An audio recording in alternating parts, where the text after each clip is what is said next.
सभी भाई बहनों को जय मसीह। आपका स्वागत है फिर से एक बार। और आइए हम वचन को लेकर चलते हैं, क्योंकि ये अंत का समय चल रहा है। और जैसे कि आप लोग देख रहे हैं कि मसीह भाई बहनों के ऊपर कितना सताव हो रहा है, तो आइए हम परमेश्वर के वचन से कुछ सीखते हैं कि किस तरह से इस अंत के समय में हमें परमेश्वर की महिमा में बने रहना है। तो आइए हम वचन की ओर चलते हैं।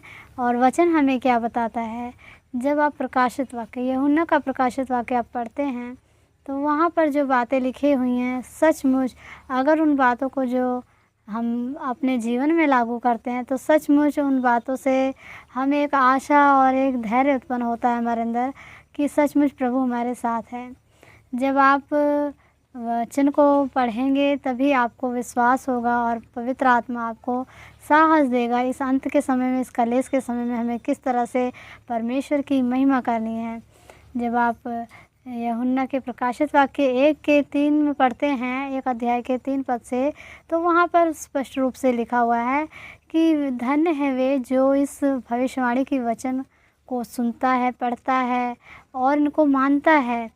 जो पढ़ता है, सुनता है और मानता है, यानी कि पढ़ने वाला भी और हम और आपके जैसे सुनने वाले और मानने वाले वे धन्य हैं, क्योंकि महासंकट का, महाकलेश का समय है। तो इस समय ऐसा हो रहा है तो हमें इन बातों को मानना है, परमेश्वर के वचन को पूरी रीति से मानना है, क्योंकि ये पूरा हो रहा है वचन। तो जैसे कि आप देखेंगे, आइए हम वचन की ओर चलते हैं।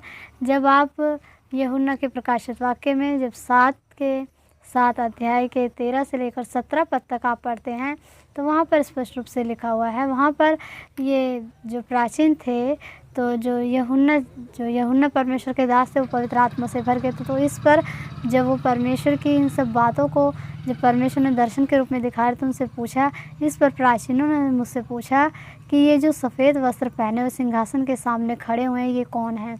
तो इस पर यूहन्ना ने कहा, हे स्वामी, तू ही जान सकता है ये कौन है। तब प्राचीनों ने बताया कि ये वे हैं जो महाकलेश से निकल के आए हैं और इन्होंने मसीह के लहू से, यानी कि प्रभु के लहू से अपने वस्त्रों को धोकर सफ़ेद किया है। और आगे जब वचन को पढ़ते हैं तो वहाँ पर लिखा हुआ है कि ये लोग अंत के समय में जो कलेश सहकर आए हैं, जो परमेश्वर की महिमा करते थे, जो इनके ऊपर सताव होता था जैसे कि आज हो रहा है, तो ये वही बातें हैं। तो ये लोग निकल कर आए हैं उस कलेश से और इन्होंने मसीह के लहू से अपने वस्त्रों को सफ़ेद, यानी कि हमें परमेश्वर के साथ जो परमेश्वर की महिमा करनी है, अगर हमें कुछ कलेश और दुख सहना पड़ रहा है, जो आज हमारे मसीह भाई बहनों को सहना पड़ रहा है, तो उनके लिए ये वचन आशा रूपी वचन है कि उस कलेश को हम शरीर के रूप में रहकर सहें, ताकि हम अंत के समय में जब हमारी आत्मा जो परमेश्वर के हाथ में, तो हम जीवन का सुख पाएंगे। तो वहाँ पर लिखा है, इसी कारण ये परमेश्वर के सिंहासन के सामने हैं और ये दिन रात परमेश्वर की सेवा करते हैं और इनके ऊपर परमेश्वर अपने तंबू को तानेगा और ये ना कभी भूखे होंगे, ना प्यासे होंगे, ना इनके ऊपर धूप लगेगी, ना कोई तपन होगी, क्योंकि इन्होंने महाकलेश सहते हुए, ये जो आज सताव हो रहा है उसे सहते हुए परमेश्वर की महिमा में बने हुए हैं। क्योंकि हमारा विश्वास ऐसा होना चाहिए कि परमेश्वर हमारे साथ है। जब प्रभु यीशु मसीह को खुद जब परमेश्वर की संतान थे, उन्हें लोग ताड़ना देते थे, लेकिन परमेश्वर हमारा कभी किसी को श्राप और कभी किसी की बुराई, किसी की आलोचना नहीं करते थे। परमेश्वर पिता से यही कहते थे कि हे पिता, इन्हें क्षमा करें क्योंकि ये नहीं जानते क्या करें। तो हमें भी, जो हमें सता रहे हैं, जो संसारिक लोग हमारी मसीहों की आलोचना कर रहे हैं, बहुत से लोग हैं, मैं किसी के ऊपर कोई आरोप नहीं लगाना चाहती, क्योंकि वचन मुझे कहता है, वचन मुझे बताता है कि तुम्हें कोई अधिकार नहीं है किसी के ऊपर दोष लगाओ। जब आप मत्ती अध्याय 7 में पढ़ते हैं कि दोष मत लगाओ, तो दोष तुम्हारे पर भी नहीं लगाया जाएगा। तो हम वचन से चलें। और मैं यही आग्रह करूँगी परमेश्वर कि जो लोग, वो लोग बुरे नहीं हैं, लेकिन शैतान उनके अंदर से बुरे कामों को कराना चाहता है, तो हमें शैतान से लड़ना है। और शैतान से हम अपने बल से, अपनी बातों से, अपनी बुद्धि से नहीं लड़ सकते। हम शैतान से कैसे लड़ सकते हैं? वचन के द्वारा, प्रार्थना के द्वारा और परमेश्वर के आगे घुटनों पे जाकर तभी वो शैतान हार सकते हैं। अगर हम सोचें कि हम अपने मुंह से आलोचना करें लोगों की, संसारिक लोगों की, कि वो मसीहों को सता रहे हैं, ऐसा कर रहे हैं, वैसा कर रहे हैं, तो हम ऐसे शैतान को हरा ही नहीं सकते। फिर उन इंसानों में और हम मसीहों में क्या फ़र्क रह जाएगा? कोई डिफरेंस नहीं रह जाएगा। इसलिए मैं आप सभी मसीह भाई बहनों से ये रिक्वेस्ट करूँगी कि जो ये अंत का समय चल रहा है, ये कलेश का समय चल रहा है, तो आप लोग बिल्कुल किसी की आलोचना ना करें, बिल्कुल किसी को उल्टा सीधा ना कहें। आप सिर्फ प्रार्थना करें, वचन पढ़ें कि ऐसे लोगों का मन बदलाव हो, ऐसे लोगों का परमेश्वर बुद्धि ज्ञान समझ दे, तो वो परमेश्वर सब कुछ करने की सामर्थ्य रखता है। क्योंकि हम भी पहले ऐसे ही थे, हम भी पहले संसारिक थे, हम भी मसीहों के बारे में गलत थिंकिंग रखते थे। लेकिन जब हमें वचन का ज्ञान हुआ, परमेश्वर की आत्मा ने हमें जब अभिषेक किया, तो हम लोगों ने भी जाना कि सचमुच परमेश्वर बहुत महान है, वो सब कुछ कर सकता है।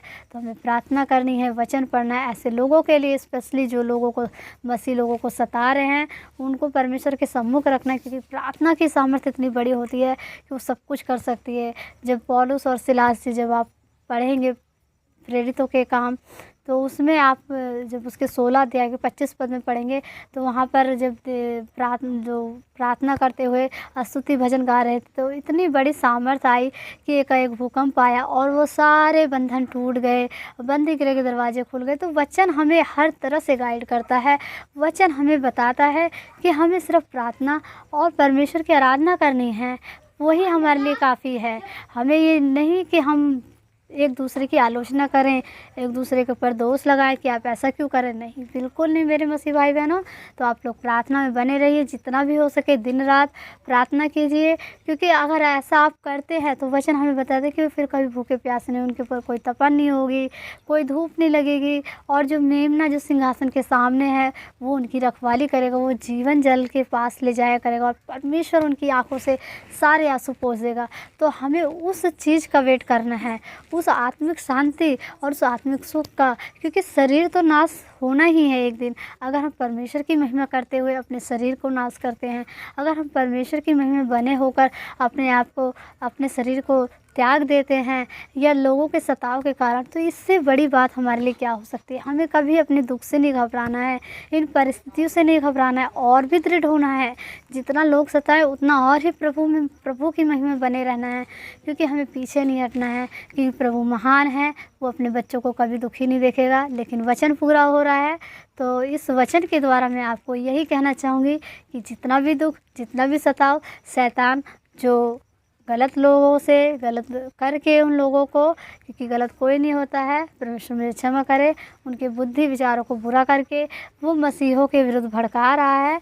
तो हमें परमेश्वर से प्रार्थना करनी है कि हे प्रभु, ऐसे लोगों को आप सुधारिए, ऐसे लोगों का मन परिवर्तित कीजिए। जैसे प्रभु ने साउल जी का मन परिवर्तित किया और वो परमेश्वर के बड़े दास हो गए, ऐसे वो लोग भी एक दिन परमेश्वर के सामने ज़रूर घुटना टेकेंगे। मैं पूरे विश्वास से कह सकती हूँ, क्योंकि मैंने किसी भी मसीह भाई बहन या संसारिक लोगों के लिए प्रार्थना करी है, तो उनके जीवन में बदलाव आया है। हमारे आस पड़ोस के लोग जो कहते थे कि तुम लोग तो मसीह हो गए, लेकिन आज वही लोग कहते हैं कि नहीं, तुम सच्ची राह पे चल रहे हो, तुम अच्छे रहो। तो परमेश्वर अपने लोगों को कभी लज्जित नहीं होने देगा। तो हमें प्रार्थना करनी है, वचन पढ़ना है, ताकि ऐसे लोग जो मसीहों के ऊपर सताव कर रहे हैं, उनका मन बदले, उनका विचार बदले और परमेश्वर के सम्मुख आएँ। क्योंकि परमेश्वर महान है, वो सब कुछ क्षमा कर सकता है।